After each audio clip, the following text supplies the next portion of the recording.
Did a lost civilization have advanced technology? The ancient city of Petra is carved straight into a sandstone mountain. It has pillars that are tens of meters high and perfectly symmetrical. And it is all made with such precision that you have to wonder, how did they do it? The archaeologists say that the nomadic merchant people known as the Nabataeans carved it all by hand with iron hammers and chisels, working from top to bottom, patiently carving every centimeter. But there's just something about the scale and the symmetry of Petra that makes you wonder, could they have done it with only primitive tools? Because Petra is not just a facade. It's an entire city carved into a mountain. It has hundreds of tombs and temples, and the biggest one is called the Monastery, which is actually bigger than the Treasury. And somehow, they managed to make a huge city in the middle of the desert with no water. They brought water to the city with an elaborate irrigation system. Petra is more than just rock. It's a mystery carved in stone. And it's a mystery that has lasted thousands of years, because the answer is still only conjecture. To understand Petra, we must first understand the people who built it, or at least the people who history recognizes as the owners of this city, the Nabataeans. The Nabataeans were not a powerful people with an army. They started out as a nomadic Arabian tribe, living in the deserts of the Middle East. They did not have the great rivers of Egypt, nor the fertile plains of Mesopotamia. But they had something else, the ability to adapt and control trade. From around the 4th century BC, the Nabataeans began to control the trade routes connecting Arabia, Egypt, and the Mediterranean. In particular, the trade in spices, myrrh, frankincense, and other precious spices was more valuable than gold at the time. The spice camel caravans traveled through the desert, stopping to rest, and the Nabataeans were the ones in between, taxing, protecting, and gradually growing rich. But why did they choose Wadi Musa, an arid valley in present-day Jordan, as their center of power? The answer lies in the terrain. Wadi Musa has high sandstone cliffs and narrow gorges, making it easy to defend. More importantly, they discovered that they could bring water from the surrounding streams, creating an artificial oasis in the middle of the desert. In a land where water was as precious as gold, this made Petra an indispensable fortress and trading center. At the entrance to the valley is a narrow gorge called the Sick. It's about 1 kilometer long and only 3 meters wide. The sides are high cliffs of sandstone, and the end is hidden from view. The Sick is like a tunnel that leads to the heart of Petra. When you walk through it, you can hear echoes and imagine the ancient caravan slowly entering the city. Then suddenly, the light widens, and before you appears the most famous facade of Petra, a treasury so grandiose, so monumental, it seems to belong to a god. The treasury is a mausoleum, a tomb for one of the kings of the Nabataean kingdom. Built in the 1st century BC, it's 40 meters high and 25 meters wide, all carved from a single block of sandstone. It took more than 10,000 men about 4 years to carve it. But how exactly was that done? There are no historical records, no instructions left by the builders. All we have are these carvings in stone. How could the Nabataeans, a people without a writing system, have completed such a project? And what about the other structures, the theater, the reservoir, the streets? And how did they get all the material to build such a huge project? Did the Nabataeans really use only brute force and time? Or was there some technology involved? And what does science say about Petra today? What secrets has it uncovered? First, let's go back in time to the 2nd century BC, when the Nabataeans began to carve their first structures into the rock of Petra. We don't know much about their origins, but we do know that they were skilled observers of nature. The Nabataeans settled in a dry, earthquake-prone area and learned to build earthquake-resistant structures. They chose locations for their buildings based on astronomical alignments and used sophisticated drainage systems to prevent flooding. They also built storage areas underground to protect food from harsh weather conditions. They lived in a tribal society, organized into clans headed by kings. Women had high social status, and the Nabataean language belonged to the Arabic group. Religion played an important role in their culture. They believed in many gods, including those from neighboring civilizations. Over time, the Nabataeans grew in wealth and power. They traded incense, spices, luxury goods, and even slaves. They collected taxes on trade goods passing through their territory and controlled trade, routes linking Arabia with Egypt and Syria. Their main city was called Petra, which means rock or stone. Petra was located in a narrow valley surrounded by sandstone mountains. This location provided natural protection and allowed the Nabataeans to develop an advanced water management system. They channeled water from nearby mountains into the valley, storing it in reservoirs to ensure a constant supply. This was essential for survival in the harsh desert environment. However, the Nabataeans did not limit themselves to basic constructions. They carved entire façades, doors and columns out of stone, creating a unique style of architecture. These buildings were not just functional, but also ornamental. For example, the Treasury, which you've seen before, is a testament to their architectural skills. The Nabataeans didn't just carve buildings, they turned entire mountains into living architecture. This required extraordinary precision and skill. Each cut was precise and deliberate, transforming the solid stone into a work of art. Despite their achievements, the Nabataeans left few written records. Most of what we know about them comes from archaeological finds and accounts from other civilizations. Their language is undeciphered, and their history is full of gaps. Nevertheless, their legacy lives on in the ruins of Petra. Today, Petra is considered one of the world's greatest archaeological sites. Its ruins attract visitors from all over the world who come to marvel at the Nabataean civilization. The site is listed as a UNESCO World Heritage Site, and efforts are underway to preserve it for future generations. Now let's talk about what science has uncovered about Petra. In recent years, scientists have used advanced technologies to study the ruins of Petra. Using ground-penetrating radar, archaeologists have discovered hidden structures and tunnels beneath the surface. This technology allows them to examine layers deep underground without excavation. It has revealed a complex network of passages and rooms that may have been used for storage or residential purposes. Other studies have focused on understanding the water management system of Petra. Scientists believe that the Nabataeans may have used advanced techniques to channel and store water. They have discovered that the Nabataeans had a sophisticated system of aqueducts and dams that brought water from distant sources to the city. In addition to these technical studies, scientists are also working to unravel the mysteries of daily life in Petra. They have analyzed artifacts such as pottery, coins, and tools to gain insight into the daily activities of the Nabataeans. They have also studied the city as layout and urban planning to better understand the social and economic organization of the Nabataean kingdom. However, perhaps the most intriguing aspect of Petra is its alignment with certain stars and constellations. Some researchers believe that the Nabataeans had a deep understanding of astronomy and that they used this knowledge in their urban planning and architecture. For example, the Treasury is aligned with the star Regulus, which was considered sacred by the Nabataeans. Such alignments are not accidental and suggest a sophisticated understanding of the cosmos. Although scientific research has advanced significantly, many questions about Petra remain unanswered. Scientists continue to work to decipher the Nabataean language, which will shed light on many aspects of their culture and way of life. Additionally, new technologies such as 3D modeling are helping researchers reconstruct the ancient city as it may have looked in its heyday. Petra is a place of wonder and intrigue, and its secrets continue to captivate researchers and visitors alike. Standing in front of Petra, we can ask ourselves, is it really the result of simple human effort, or is it hiding some other secret? If it was just brute force, how did they transport such large blocks of stone? Did they use copper tools?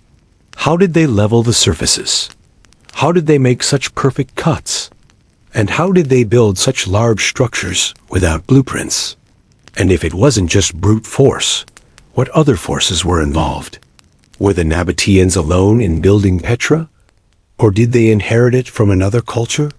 Could it have been part of a lost technology or a forgotten civilization? The truth is that science cannot answer all our questions yet. The Nabataeans left few written records, and the effort to decipher their language is still ongoing. Many secrets of Petra remain hidden, buried in the sands of time. However, this only adds to the fascination of the site. Petra is a reminder that human ingenuity knows no bounds, and that there are still many mysteries in the world that we have not yet uncovered. Who knows? Perhaps one day we will discover more secrets of Petra and learn how this truly lost city in stone was built. There's nothing quite like Petra in the world. There are the remains of Machu Picchu in South America, the pyramids of Giza in Africa, and Angkor Wat in Asia, but none of them have a facade carved directly into the rock like Petra. This is both its glory and its mystery. The official explanation tells us the Nabataeans carved Petra with simple tools and lots of time. However, this raises a question. Are those tools really simple? And does it take only time to create such near-perfect architecture? In this video, we're going to uncover the secrets of traditional carving techniques and the mysterious flaws in the official explanation.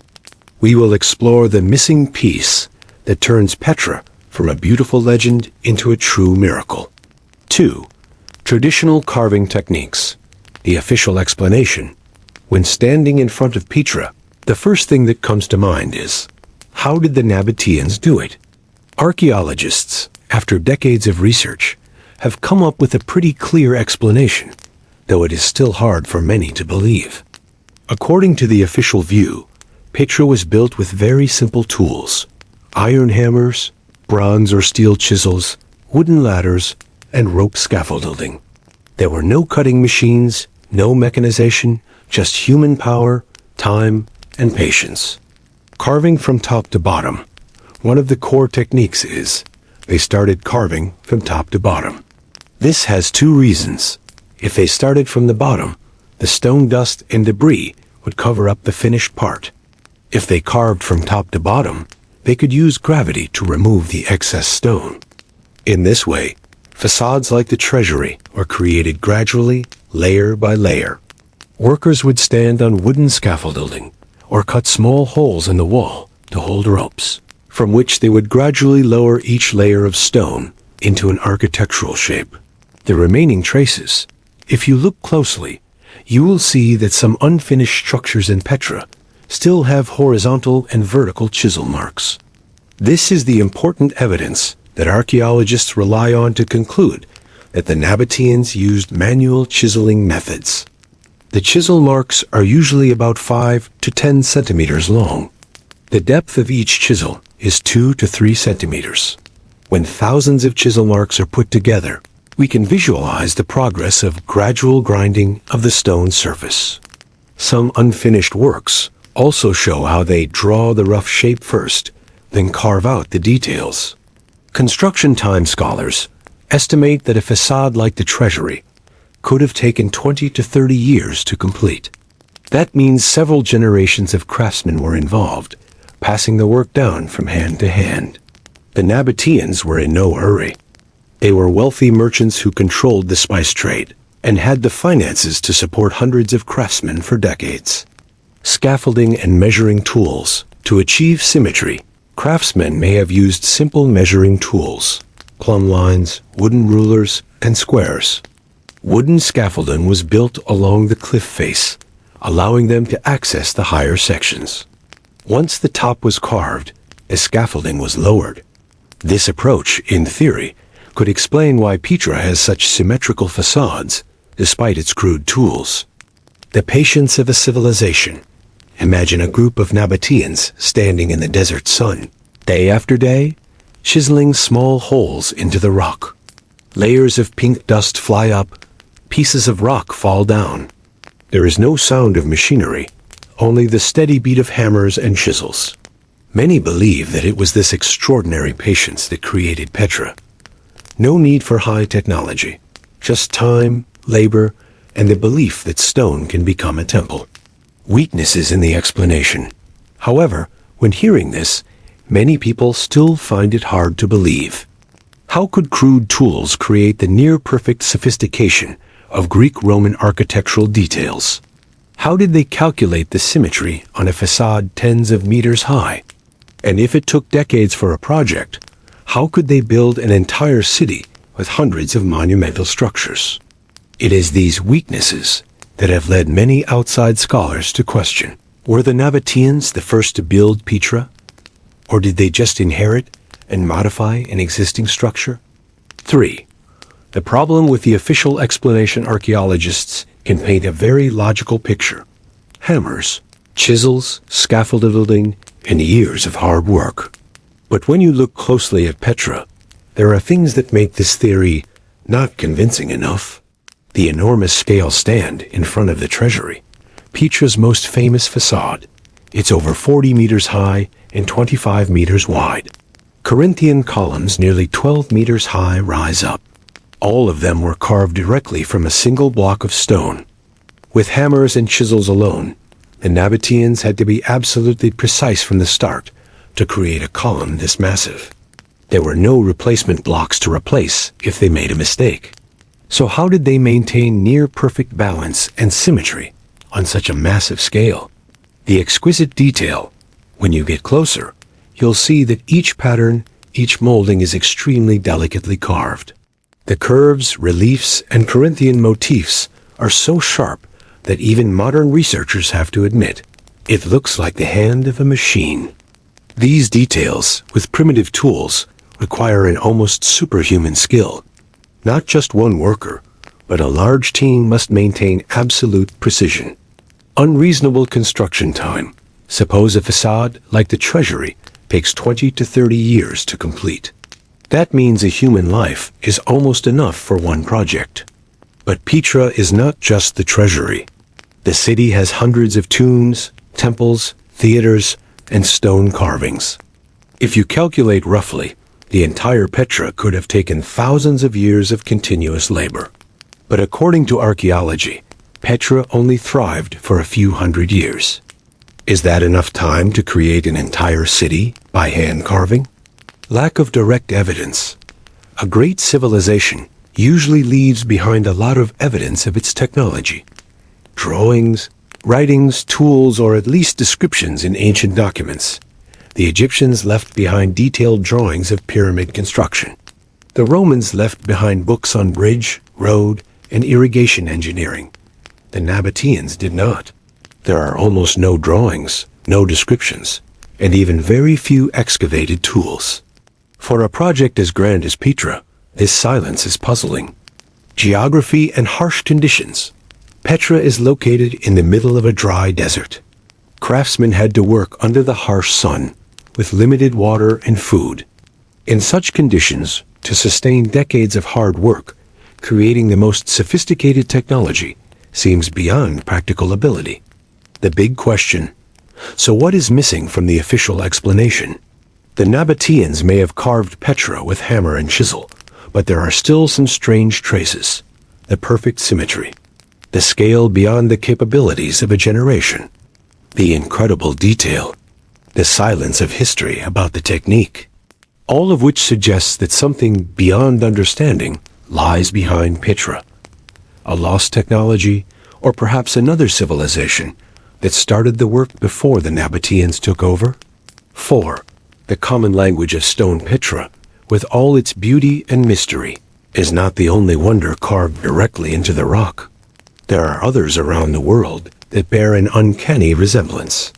When we compare Petra to them, we begin to see a larger picture, a series of impossible architectures that have appeared across many civilizations. Ajanta and Ellora, India and Western India. Amid the solid basalt cliffs, there exist two famous cave temple complexes, Ajanta and Ellora. Ajanta is a collection of 30 Buddhist caves, carved directly into the rock since the 2nd century BC. Inside are Buddha statues, intricate frescoes, and even giant pillars, all from a single block of rock. Ellora is even more stunning. There are more than 100 caves here, the most famous of which is the Kailasa Temple. This temple was carved entirely from a basalt mountain, with tens of thousands of cubic meters of stone removed. Researchers estimate that, to complete it, the workers had to dig out nearly 200,000 tons of stone, a huge number, if only using hammers and chisels. What is common with Petra? No stone joining, no building in blocks, but liberating architecture from within the stone. Abu Simbel, Egypt. In southern Egypt, on the banks of the Nile, is Abu Simbel, the temple of Pharaoh Ramesses II. The giant facade with 4 pharaoh statues, nearly 20 meters high, carved directly from the sandstone cliff. It is worth mentioning, when modern people had to move Abu Simbel due to the construction of the Aswan Dam, they spent decades using giant machines, cutting each block of stone and reassembling it. Yet the ancient Egyptians did the same thing, with only rudimentary tools. The question is, how can the technology of thousands of years ago compare to modern technology? Medan Saleh, Saudi Arabia. In Saudi Arabia, not too far from Petra, there is a UNESCO-recognized site, Medan Saleh. People call it Petra's twin sister. Here, royal tombs are also carved directly into the rock, with decorative facades similar to Petra. In fact, Medan Saleh is believed to be the work of the Nabataeans themselves, expanding their territory beyond Jordan. This suggests that the large-scale stone carving technique was not accidental, but a tradition, or perhaps a technology that they possessed. Strange similarities. All were carved directly into the rock instead of being built brick by brick. Enormous scale, exquisite detail, near-perfect symmetry. Lack of detailed records of construction techniques. All located in sacred locations. Petra in the desert, Ajanta and Ellora on the cliffs, Abu Simbel on the Nile. This raises a hypothesis. Was there a common language of stone carving? A shared knowledge or technology that was lost? A global fingerprint. When we look at Petra, Ajanta, Ellora, Abu Simbel, Medan Saleh, we see not just individual wonders, but perhaps traces of a lost. We will continue talking about the incredible architecture, hidden passages, and secrets of this mysterious ancient city. It is interesting to note that Petra is a place that inspires awe and wonder, not only those who visit it in person, but also those who study it, historians and researchers. One intriguing aspect that continues to captivate scholars is the apparent ease with which monumental structures were erected in various parts of the world. The idea that all these remarkable creations were accomplished through simple methods seems almost unbelievable. How can entire cities, temples, or tombs be carved out of solid rock without any sophisticated technology? This enduring question has led researchers to propose extraordinary theories about the existence of a lost technology. Now, let's explore some other rock-hewn sites that share striking similarities with Petra. When we compare Petra to them, we begin to see a larger picture, a series of impossible architectures that have appeared across many civilizations. Let's dive deeper into the mysteries that surround them. Ajanta and Ellora, India and Western India. Amid the solid basalt cliffs, there exist 2 famous cave temple complexes, Ajanta and Ellora. Ajanta is a collection of 30 Buddhist caves, carved directly into the rock since the 2nd century BC. Inside are Buddha statues, intricate frescoes and even giant pillars, all from a single block of rock. Ellora is even more stunning. There are more than 100 caves here, the most famous of which is the Kailasa Temple. This temple was carved entirely from a basalt mountain, with tens of thousands of cubic meters of stone removed. Researchers estimate that, to complete it, the workers had to dig out nearly 200,000 tons of stone, a huge number, if only using hammers and chisels. What is common with Petra? No stone joining, no building in blocks, but liberating architecture from within the stone. Abu Simbel, Egypt. In southern Egypt, on the banks of the Nile, is Abu Simbel, the temple of Pharaoh Ramesses II. The giant facade with 4 pharaoh statues, nearly 20 meters high, carved directly from the sandstone cliff. It is worth mentioning, when modern people had to move Abu Simbel due to the construction of the Aswan Dam, they spent decades using giant machines, cutting each block of stone and reassembling it. Yet the ancient Egyptians did the same thing, with only rudimentary tools. The question is, how can the technology of thousands of years ago compare to modern technology? Medan Saleh, Saudi Arabia. In Saudi Arabia, not too far from Petra, there is a UNESCO-recognized site, Medan Saleh. People call it Petra's twin sister. Here, royal tombs are also carved directly into the sandstone, with decorative facades similar to Petra. In fact, Medan Saleh is believed to be the work of the Nabataeans themselves, expanding their territory beyond Jordan. This suggests that the large-scale stone carving technique was not accidental, but a tradition, or perhaps a technology that they possessed. All were carved directly into the rock, instead of being built brick by brick. Enormous scale, exquisite detail, near-perfect symmetry, lack of detailed records of construction techniques.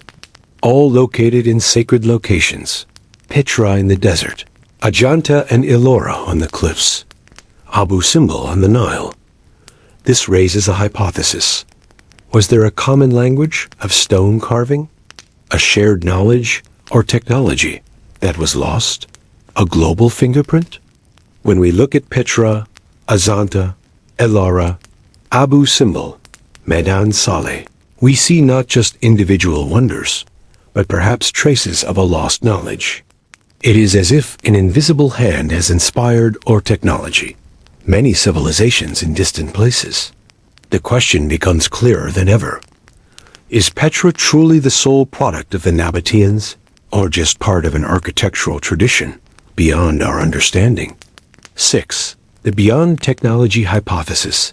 When the mainstream theories seem to be insufficient to explain many outside scholars, and ancient mystery enthusiasts have raised bold questions. Was Petra built with a technology far beyond its time? Laser-cut stone carving? If you stand very close to the pillars of the Treasury, you will see many lines carved so finely that they are almost unbelievable. Some edges are almost perfect, straight, reminiscent of industrial cuts. Some researchers theorize that there may have been some form of extremely precise stone carving tool, like a laser or advanced mechanical technology. Of course, no one has found a laser machine in Petra, but the machine-like feeling still makes people wonder. Stone softening technology, another, more bizarre hypothesis. The ancients could soften the stone. In some South American legends, it is said that the Incas knew how to make stone flexible, so that blocks could be fitted together without mortar. Some theorists have linked this to Petra. Did the Nabataeans, or an earlier civilization, possess some chemical secret that turned sandstone into an easily sculpted material? If so, they would not have needed decades of chiseling, but could have molded and shaped the architecture with surprising precision. Sound and vibration. Some go further, believing that sound or vibration was used to cut stone. This idea comes from Egyptian and Indian legends, where divine sounds were said to move or break matter. In this theory, Petra may have been the result of some kind of resonance technology, a technique that has been completely lost to us today. Lost knowledge after the flood? Another explanation. Petra could be the product of a prehistoric civilization, one that existed before recorded history. Perhaps this knowledge was lost in global catastrophes, earthquakes, floods, or cataclysms. Plato told of Atlantis, a lost civilization. Perhaps Petra was a descendant, where some of the remaining knowledge was applied to architecture. Fits the impossible architecture model. What makes the lost technology hypothesis so appealing is when you put Petra next to Ajanta, Ellora, Abu Simbel, or Machu Picchu. They all have something in common. Structures that are too large, too precise, and seem to exceed the technological capabilities of the time. If it is just a coincidence, it is an incredible coincidence. But if there is an ancient stream of knowledge that spread across many civilizations, then Petra is one of the bright gems that survived. The counter-argument and the allure of mystery. Of course, mainstream archaeologists reject these theories. They argue the smooth cuts are the result of thousands of patient chisels. The idea of soft stone or sonic cutting lacks scientific evidence, and that we should not turn Petra into an alien story. But the truth is, the gaps in the explanation remain. And it is precisely this uncertainty that feeds our imaginations. Perhaps Petra is the product of pure human labor. Or perhaps it is a testament to lost knowledge, a technology beyond our understanding. And sometimes it is the gap between these two possibilities, between science and myth, that makes Petra the most alluring mystery.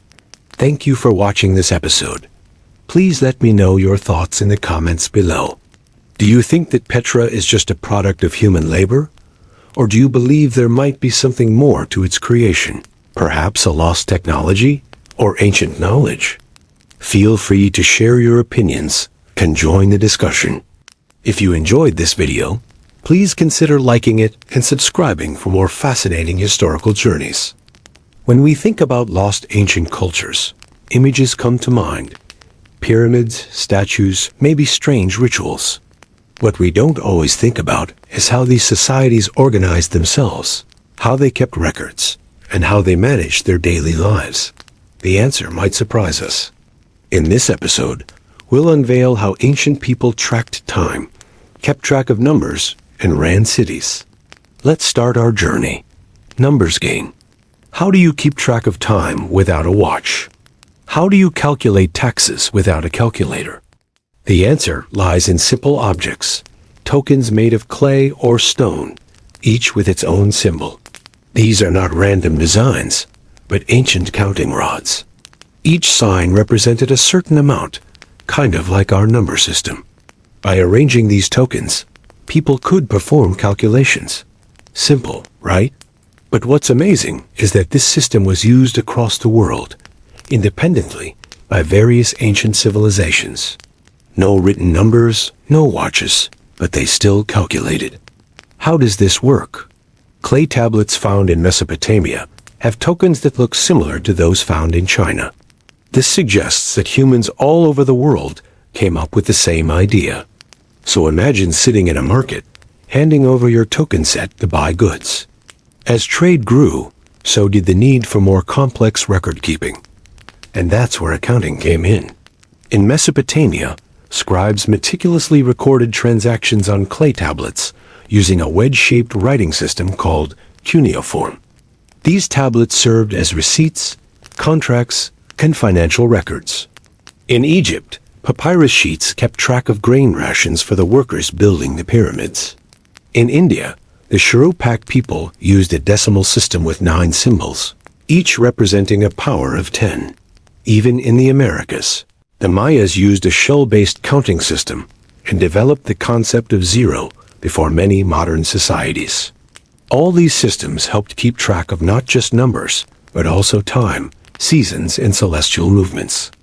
People kept detailed records of eclipses, solstices, and equinoxes, using this knowledge to plan planting, predict weather patterns, and regulate religious festivals. The master builders, Petra, the lost city, is proof of human ingenuity. But who were the masterminds behind this wonder? Meet the Nabataeans, a nomadic tribe that turned desert sands into a bustling hub. But wait, there's more to this story. They weren't just wanderers. Their roots go deep into history, possibly linked to the kingdoms of Sheba and Saul. Imagine being a merchant traveling through the desert, days on the road with little water and no shelter. Suddenly, through the sandy haze, you spot a fortress-like structure. Relief washes over you. you found a haven called Petra. Founded between the 4th century BC and 3rd century AD, Petra became a vital stop on trade routes between Asia, Africa, and Europe. Why? Because it held the secret to survival in the desert. The Nabataeans, with their deep understanding of water management, had tamed the harsh environment, turning it into a green oasis. But how did they achieve this seemingly impossible feat? By channeling water from mountain springs and rainwater, they transformed the rugged landscape into fertile ground for agriculture. This allowed them to grow crops and raise livestock, providing sustenance to the growing population. But their architectural brilliance didn't stop there. The facades carved into the sandstone cliffs were not just works of art, they were also a testament to their skill as builders. These structures, with their intricate details and grandeur, were not merely meant to impress. They were functional pieces of engineering. The larger structures served as monumental tombs for the elite, while smaller ones functioned as dwellings for common folk. However, the Nabataeans' greatest legacy lies in the very survival of Petra.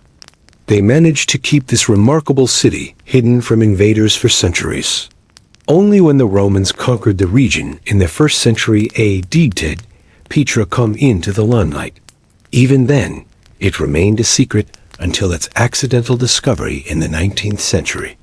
If you're enjoying the video so far, please consider supporting us. Your support helps us continue exploring the mysteries of ancient civilizations, a city that defied the odds. Looking at Petra today, we marvel at its beauty and grandeur. But let's step back and analyze what made this city truly remarkable. Petra was not just a beautiful city, it was a survivor. Located in a harsh desert environment, it defied the odds by becoming a thriving commercial and cultural hub. But why? Let's delve deeper into the factors that made Petra a standout even in ancient times. First, its strategic location played a crucial role. Situated along the incense route, Petra was at the crossroads of trade between Arabia, Egypt, and Syria. This made it a natural stop for merchants transporting valuable goods. Second, Petra's water management system was unparalleled. In a region where water was scarce, the Nabataeans created an efficient network of channels and cisterns. This ensured a constant supply of water for the city's inhabitants, making it a haven in the desert. Third, the architectural marvels of Petra were not just visually stunning, but also highly functional. The facades carved into the sandstone cliffs were not only tombs for the elite, but also served as residences for ordinary people. Furthermore, the city's layout and design made it easily defensible. With its steep cliffs and natural barriers, Petra was protected from external threats, giving its inhabitants a sense of security. Last but not least, the cultural diversity of Petra contributed to its uniqueness. The city was a melting pot of different cultures and religions, creating a vibrant atmosphere and fostering cultural exchange. All these factors combined to make Petra a standout in the ancient world. Its strategic location, efficient water management, functional architecture, defensive capabilities, and cultural diversity made it a hub of trade, culture, survival. Petra was not just a city. It was a marvel of human ingenuity and adaptation. Ancient secrets. Throughout history, ancient civilizations have left behind mysteries that continue to baffle us. From the pyramids of Giza to the ruins of Angkor Wat, these ancient structures and artifacts spark our curiosity and wonder. What if there are more secrets hidden beneath the sands of time, waiting for us to uncover them? What if these secrets could shed light on new technologies, beliefs and practices that we never imagined existed? We can learn about ancient rituals, customs, and beliefs by studying these artifacts. For example, the discovery of burial chambers can reveal how ancient people viewed death and the afterlife.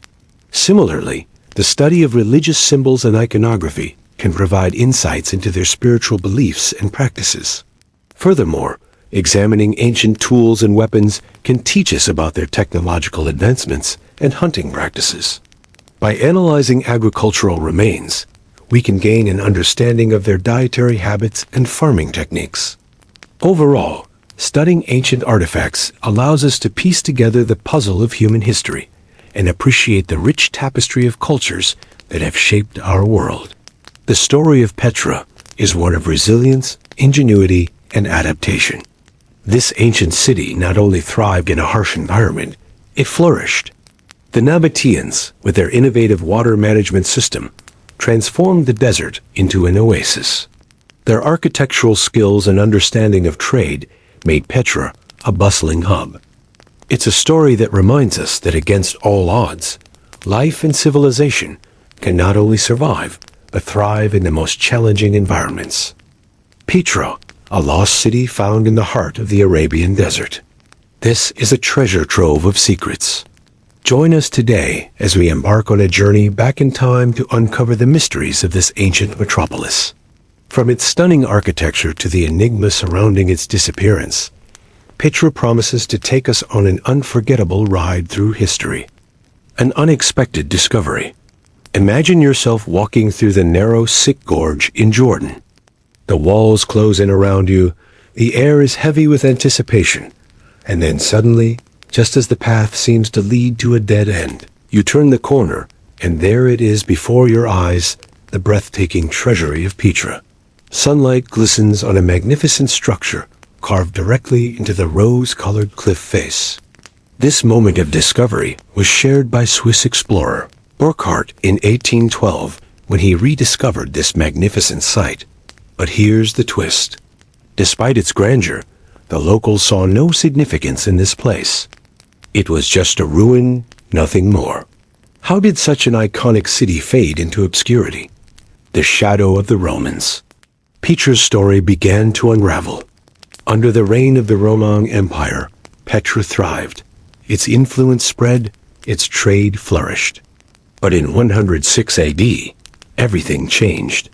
The Romans annexed Petra, bringing with them new laws, new customs, and new challenges. Did this annexation mark the beginning of the end for Petra? Let's delve deeper and find out.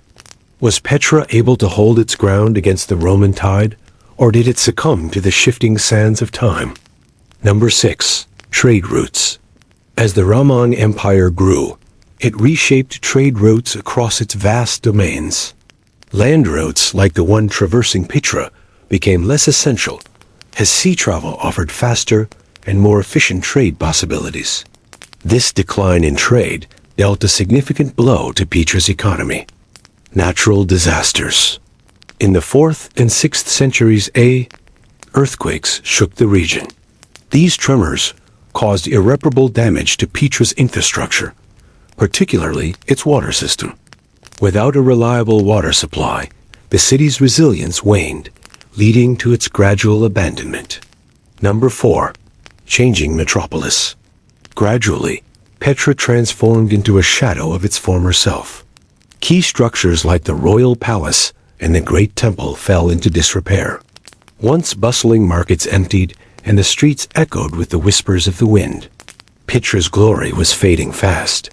Birth of a legend. With the water supply compromised, the Nabataean kingdom's grip on Petra weakened. People began to abandon the city, seeking refuge elsewhere. By the Middle Ages, Petra was little more than a faded memory, known only through whispers and legends. The city lay buried under sand, its entrance blocked by debris, making it nearly inaccessible. Only the Bedouin tribes knew of its existence. Number 2. A hidden oasis. Amidst the shifting sands of time, Petra remained shrouded in mystery. Few outsiders had seen it. In the 12th century, traveler Ahmad ibn Fadlan visited Petra. He described its condition as desolate, devoid of life. Yet despite its ruins, he marveled at its architectural wonders. The question arises, how could a city of such magnificence crumble into obscurity? Number 1. The alien enigma. Among the many hypotheses surrounding Petra, one stands out as truly unique, the alien theory. Proponents of this theory suggest that the precise patterns and intricate details found in Petra's architecture point to extraterrestrial involvement. Could there be evidence of ancient astronauts in these very stones? Is Petra an ancient message from beyond our world? The idea may seem far-fetched, but in the vast expanse of history, anything is possible. Why did Petra fade from memory? Did its advanced architecture baffle even the Nabataeans themselves? Or did its builders leave no records behind intentionally? Today, Petra lies nestled in the embrace of Jordan, drawing visitors from around the globe. Over 1 million people explore its ancient pathways each year. Can Petra continue to captivate and intrigue, or will it eventually return to the dust from which it came? A lost city rediscovered. In the early 19th century, Western explorers were captivated by tales of a mysterious city in the heart of the Arabian desert. European travelers who had ventured into the vast wilderness of Arabia often returned with stories of a magnificent metropolis carved into the rugged sandstone cliffs. The allure of Petra's rich history and legendary status fascinated them. Despite these tales, the exact location of the elusive city remained a secret, hidden beneath layers of sand and myth. Then came Johann Ludwig Burckhardt, a Swiss explorer eager to unravel the enigma of the lost city. His determination led him to the shores of the Red Sea, where he embarked on a perilous journey into the desert. Through his relentless pursuit, he uncovered the secret hiding place of Petra, a city that had slumbered for centuries. Petra's initial glory, the initial reactions of explorers and archaeologists to Petra, were one of astonishment and disbelief. When they first set foot in the Sick, the narrow gorge that leads to the Treasury, they were stunned by what they saw. As the passage opened up, revealing the majestic Treasury bathed in the golden glow of the setting sun, it was a moment of pure awe. The sight of these monumental structures, carved with such precision and detail, left them speechless. The intricate facades adorned with delicate patterns and the sheer scale of the architecture evoked a sense of wonder and disbelief. Explorers marveled at the engineering feats and artistic brilliance that had created Petra's iconic structures. Challenges and conservation efforts. Conserving a site as vast and fragile as Petra is an ongoing challenge. Over the years, various conservation efforts have been made to preserve its rich history and protect it from further deterioration. One major concern is the impact of tourism. While Petra's popularity has contributed to its preservation, the influx of visitors has also caused wear and tear on the ancient structures.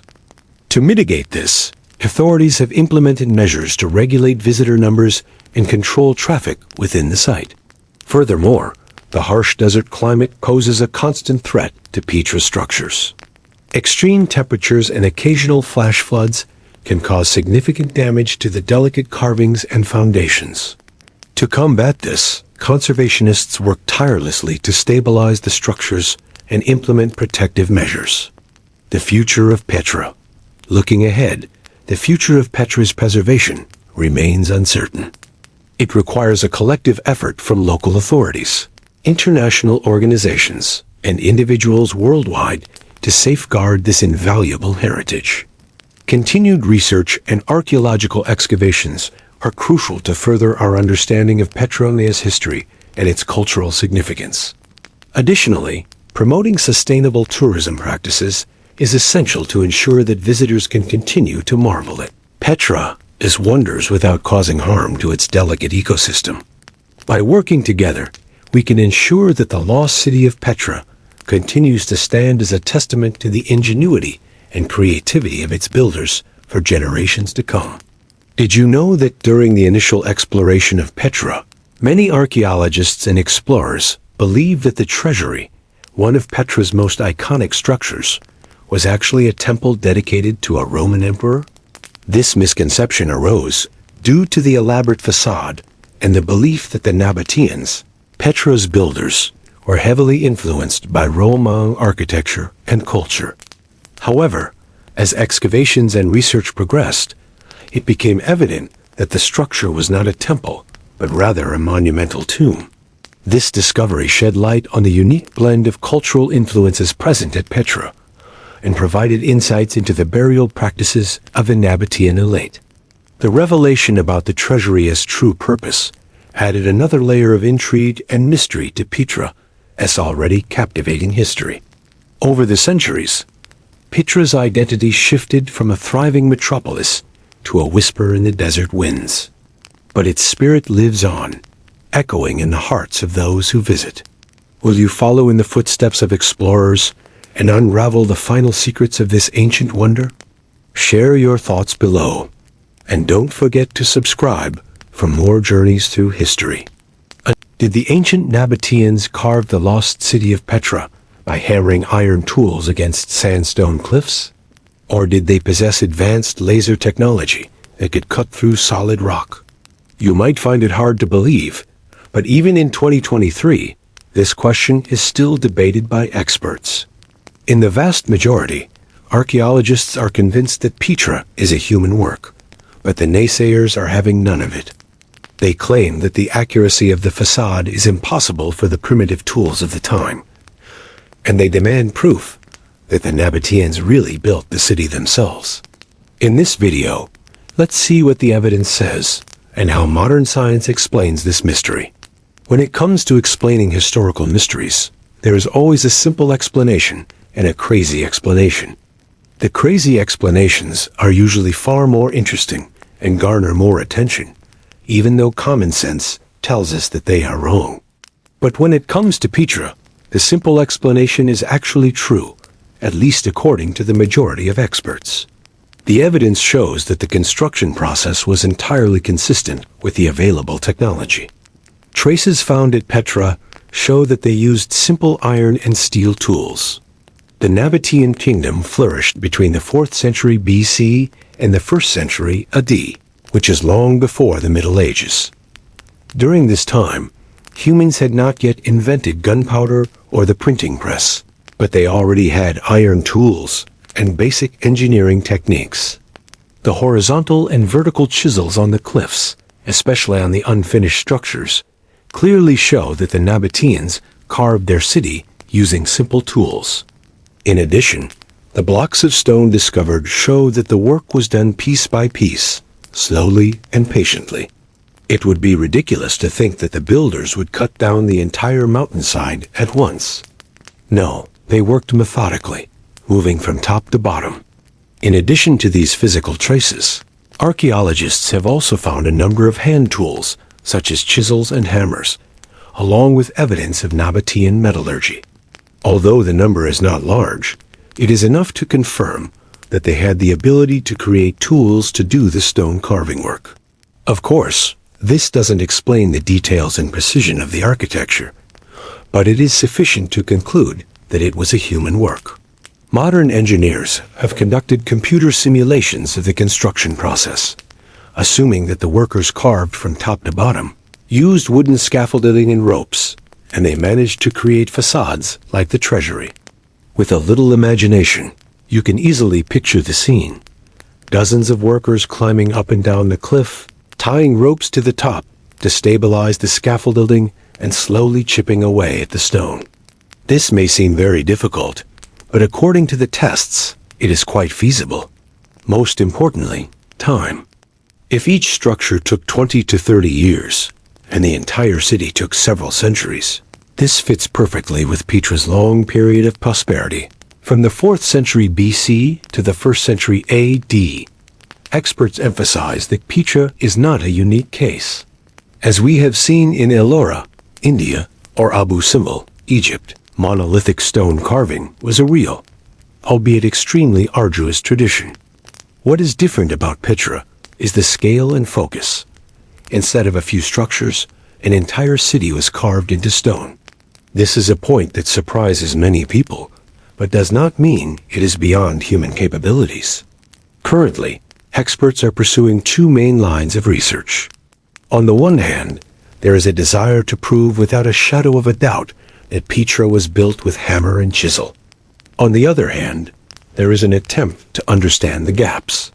The precise symmetry of the facades, the fact that the Nabataeans left behind almost no drawings or records, and some of the intricate details that go beyond practical use, more for show than for use. It is these gaps that allow the imagination to run wild, feeding off the wall theories. But archaeology also admits that there is no need for lost technology or aliens to explain Petra. They also admit that Petra still holds many open questions. And that is why it is one of the most fascinating places on the planet. In some ways, it is the intersection of science and myth that makes Petra so appealing. We can choose to believe in hammer and chisel, or we can choose to believe in technology beyond our time. But either way, Petra is a testament to human creativity and imagination. Today, Petra is no longer buried in sand. It has become one of the most famous wonders of the world, recognized by UNESCO as a World Heritage Site in 1985 and voted one of the new 7 wonders in 2007. If you have ever seen Indiana Jones and the Last Crusade, you will surely remember the scene where Indiana enters the Holy Grail Temple, Petra's Treasury. Petra has also appeared in many other films, from The Mummy Returns to Transformers, Revenge of the Fallen. On screen, Petra is often not just a relic, but also a gateway to secrets, treasures, or supernatural powers. This reflects the way modern culture views Petra, not just an archaeological site, but also a symbol of legend. Every year, millions of tourists from all over the world flock to Jordan to admire Petra. They walk through the Sick Gorge, stand still in front of the Treasury, and climb hundreds of stone steps to the Monastery. As the sunset dyes the cliffs red, Petra takes on a surreal beauty, as if it had just stepped out of a dream. Many people describe this experience as once in a lifetime. For Jordanians, Petra is not only a heritage, but also a source of national pride. Petra's image appears on stamps, on currency, and in every cultural promotion campaign. And that brings us back to the original question. Was Petra built by a lost civilization with advanced technology, or by ordinary people with extraordinary perseverance? We don't know. But in the end, does it really matter? Either way, the result is equally amazing.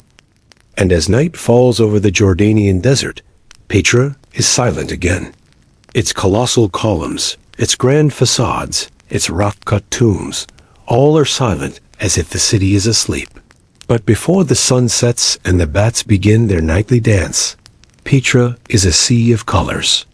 The facades that were carved 2,000 years ago by the Nabataean people are glowing pink in the evening light. The Treasury, the Monastery, the entire city seems to radiate a soft, warm light. It's a sight that makes you hold your breath, a moment that seems suspended in time. And as I stand here, watching the sky turn from blue to purple to black, I can't help but feel a sense of wonder and awe.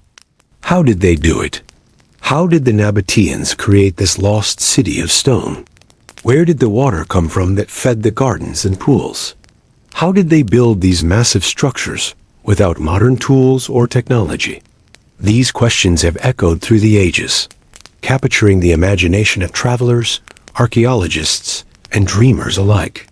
To archaeologists, Petra testifies to the power of human labor, patience, and creativity.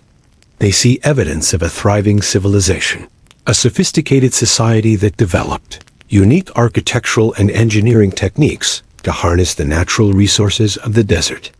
They've uncovered secrets of water management, irrigation systems, and building techniques that were once lost but are now being rediscovered.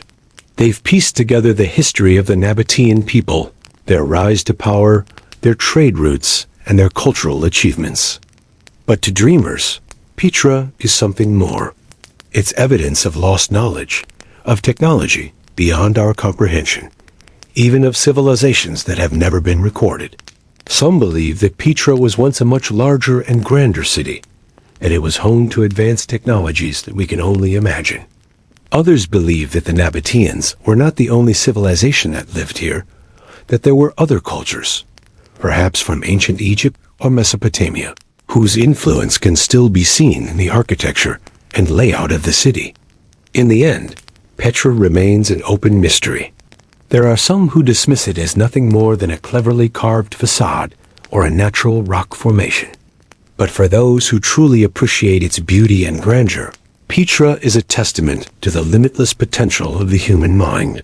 It is a reminder that there are still places in the world that defy easy explanation, that there are still secrets from the past that are waiting to be discovered.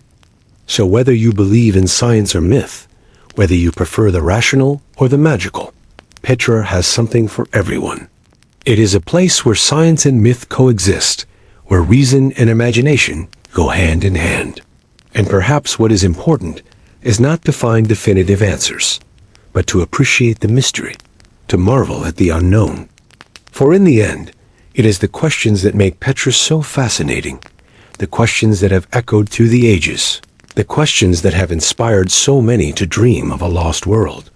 What is important is that Petra still makes us question, still makes us look up at those glowing pink rocks and wonder, how did they do it? And then in the slow breathing of the night, Petra returns to its true nature, a city engraved in human memory, a whisper from the past, lulling us to sleep where history and legend still blend together.